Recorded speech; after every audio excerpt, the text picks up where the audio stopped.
Greetings, everyone. This is Leon Clark, and I'm taping my first show called Pride in Providence. We're taping it here at Elmwood Diner on Elmwood Ave, and our first interview is going to be with the owner of Elmwood Diner, and that's Zoe Neves. Hi, Zoe. How are you? Good. How are you? I'm doing just fine. The purpose in the show is, again, to bring out the pride in Providence, find out why people are here, what they love about the city. Um, you've been here for how long in Providence with the Elmwood Diner? Well, I've been in Providence since 2005, but I just bought the Elmwood Diner the beginning of last year. What attracted you to come to Providence and open a business here? Well, actually, I came to Providence. My family lives in Massachusetts, and I was living in California for about 10 years in Santa Cruz, and it's a little city, and I got real used to getting takeout food delivered. Going back to Westport, Mass, which is real small, was a little too big of a change. So I tried. I did like a couple months in Westport when I got back from California, and then headed over to Providence, and I haven't left. As for owning a business in Providence, my husband actually bought his business before we bought this, Eastside Mart, and he bought the store, and that was about 8 years ago. And then for the diner, we saw the listing, and I couldn't get it out of my head. I just fell in love with the history of this building.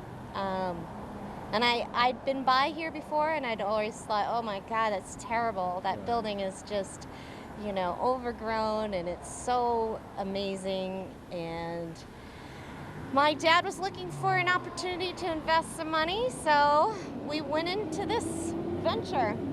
Well, as most of you know, as most of Providence residents know, this used to be called the Liberty Elm Diner, and Zoe has, as you explained, took it over and revamped it and made it now what's called the Elmwood Diner, which is one of the best places to eat in the city.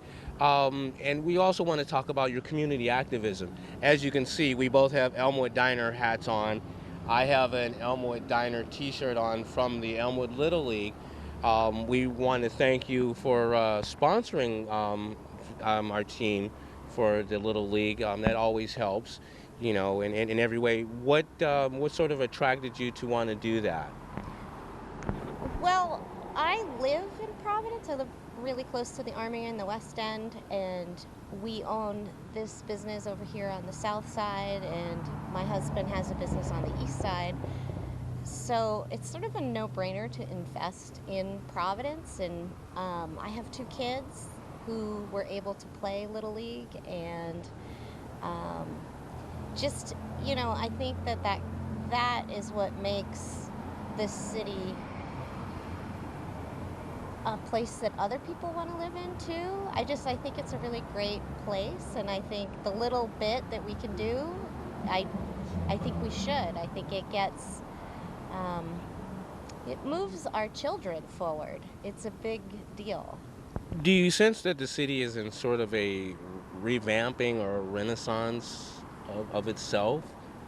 I don't think so, actually. I think it's been, since Cianci, I think it's been in a renaissance for a while. It's been revamped. The whole water fire, the whole water park, I think that started, and little by little um, it's getting more and more revamped. I wouldn't say it's getting better. I Hmm. think it's always been great. Um, but I think there are more people enjoying Providence. And so maybe you know, what you're saying is, in my mind, I feel like it's being discovered more, not necessarily. It's a great little city. The diner is in the south side of Providence, which is, it's not the most expensive side of the city, and I felt like this is a great place to bring some good old American food in. And Rhode Island has a great farming culture, and there's a lot that can be offered in the way of good food. I mean, there's Dunkin' Donuts down the street. We don't want to be a Dunkin' Donuts. We want to serve really good coffee, and we serve local eggs and local chicken and local beef. So I think we are trying very hard to go farm to table without being completely off the chart expensive. So we have a variety. Some of our meals with all the local products, those tend to cost us a little bit more, but I think they're worth it, and they also drive our economy. And then we also have some items that are quite reasonable and super economical. I think it's a great place to have your kids come. We're doing during the week, we do kids eat free with each adult that buys a meal. It's an attempt to do farm to table without going so expensive it becomes inaccessible. I've talked to a couple of people that have been here, and they always rave about the food. One of the people I talked to is passionate about the veggie burger. I hear a lot of people talking about the veggie burger. What is your personal favorite, or what do you like to, have, you know, uh, bring out to people, or say, here, try this? Well, I think everything's delicious, but our corned beef hash is a signature dish. We make our corned beef in house, so we brine it for 9 days and we braise it for 6 hours. Actually, I got one in right now. And then we take that and we make a Reuben with our corned beef, which is really delicious. And then we also use our corned beef in a hash, which comes with eggs, toast, and it's really good. It's not blended. It's not pink. It's really a braised and roasted corned beef. You know. And yeah, what I like is your burgers. When the burgers, when you get a well done burger, sometimes they tend to be dried out and tasteless. You guys have a way of making your burgers, the well done burgers, as juicy as, I guess, medium rare, or Yeah. some people like it rare. That's actually in the beef. We get our beef from a local farm over in East Greenwich, and they're grass fed, no hormones. It's real fresh, and well, we don't do anything to our burger. We take the patty and we put it in a rub, like just the outside with a little seasoning, and then we grill it. It's just real good beef. Yeah. It makes all the It, difference. it, as we can see, Zoe now is holding up a second place for the Burger Blowout of 2015. Congratulations. Thank you. Can you explain a little bit more about the contest and how it came about? Rhode Island Food Fights is an organization. They're online. You sign up, you get a passport. There are about 20 different restaurants that participated, and everybody who buys a passport gets a free burger. And then they go around and then they vote on who they like best. And I came in second. Speaking of burgers, we see you have a burger here. Tell us a little bit about it. This is a local beef burger. The beef is from Pat's Pastured. We have a brioche bun from Wayland Bakery, and I have some bacon and cheese and dressed greens and some tomatoes on it with a side of Cape Cod chips. That sounds very tasty. And we see that you have a plaque here from the Elmwood Little League. Tell us a little bit about that, if you could. Well, we sponsored a team for the Elmwood Little League, and this is the picture, the team picture, with my husband and myself and the coaches and the kids from the team. It was a t-ball team, so real cute, real fun. Did you, as a parent, what did you like about the whole experience? I think any organized sport is good for kids. I think socializing and learning to follow rules and just sort of interacting with different people makes a better child. I had the pleasure of coaching your son on my team. Yeah. Very bright spot on the team. The whole team actually was, a lot of fun. And again, we myself and the coaches and the Elmwood Little League, we wanted to always, thank you for sponsoring the team. We had a really good time. We hope you had a good time with sponsoring the team and coming out and seeing what it was all about. Definitely. So, is there anything else before we go that you maybe like to tell us about the diner or anything about yourself or just, No, you know? just come on in and visit us sometime. With that. Well, thank you so much, Zoe. Want to thank everybody for participating and have a great day. I can ring you up while that's cooking if you'd like. Sure. Yeah. Put it on for about a minute. Yep. A minute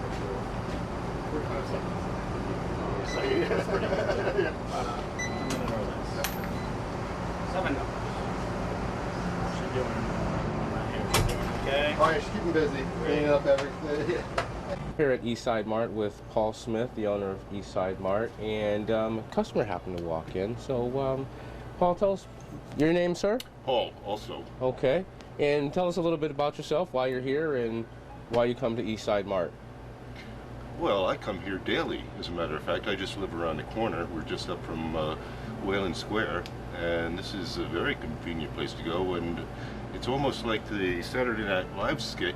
Anything I want, I can get here, aside from a frozen shark covered in chocolate. But other than that, Paul has everything, and if he doesn't, I ask him if he can get it, and 9 times out of 10, he can.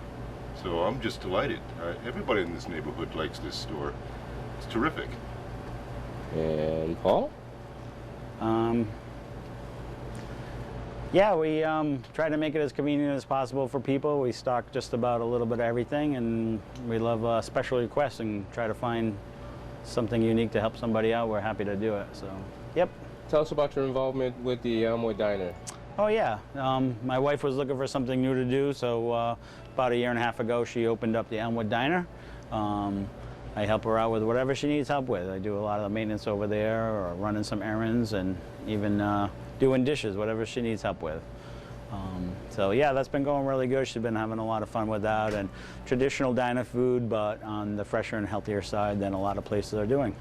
Okay, and tell us about your involvement with the Elmwood Little League. You were a sponsor of one of the teams this year. How did you enjoy that experience? Yeah, that was a great experience. It was our first time dealing with Elmwood Little League, and we had our 2 young children. They're 4 and 7. They were both involved playing ball, and actually you were the coach for our 4-year-old, and he had a lot of fun. He made it really fun and friendly out there on the field, so we're excited to be sponsoring their team for the next few years. We're going to be involved with the Elmwood Little League, definitely.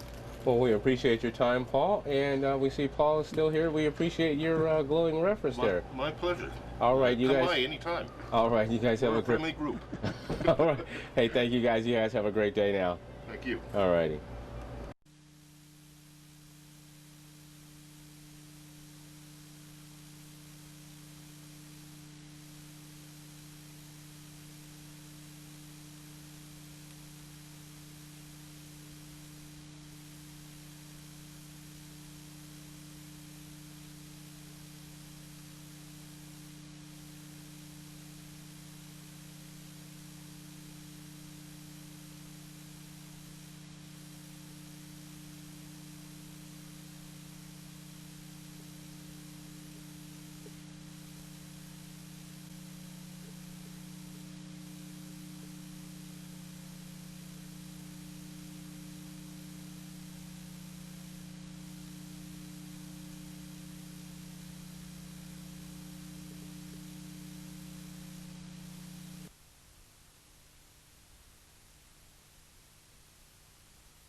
I'm here with Abbie Chambers. Abbie Chambers of Moon Tides in the Fox Point section of Providence, doing another episode of Pride in Providence, featuring local businesses and local residents who are here in Providence. Abbie, tell us a little bit about your store, why you're here, and why you picked this section of Providence. We have a business that we've had for about 10 years from New Bedford. Okay. And we both met at UMass Dartmouth. My partner and I, Maura, Cronin, who's also here. And we've been in business for about 10 years. We've been traveling, we sell our clothing, we wholesale it, we do craft shows, and now we finally have a store. We've been wanting to have a store for years, and we decided to have one in Providence because we wanted to stay close to home. I didn't think that New Bedford was the best pick because it's not quite as busy, but we didn't want to be in a big city like New York or Boston. So Providence was the best bet. Is it a business-friendly environment for small businesses, or was it the ambiance, what attracted you to the city? Well, it's very the city is very artsy. There's a lot going on here. Okay. So that's why we like Part of the Renaissance movement. Right. Okay. Yeah. Okay. And Wickenden Street, I think is just the right speed for us. So there's a good amount of small businesses here too. Okay. Tell us a bit about your products. We did a pan view.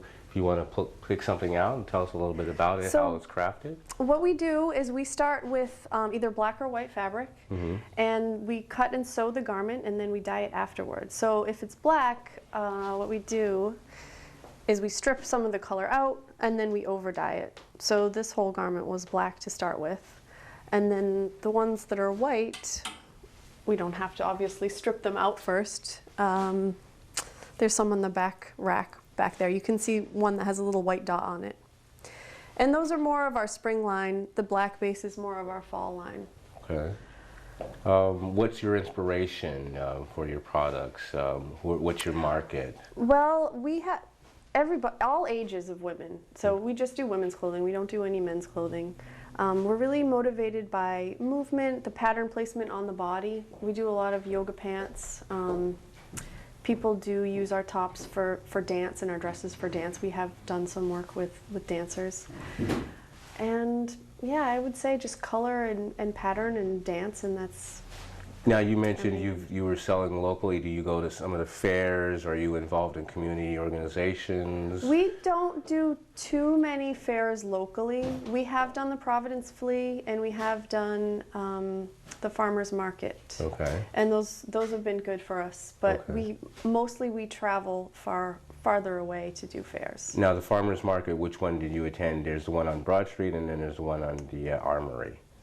It was the one on Blackstone Lippet Park. Okay. Yeah, That's another one. Yeah. Yeah. Okay. Yeah. Well, hey, we appreciate your time and telling us about your business and being in the Providence area.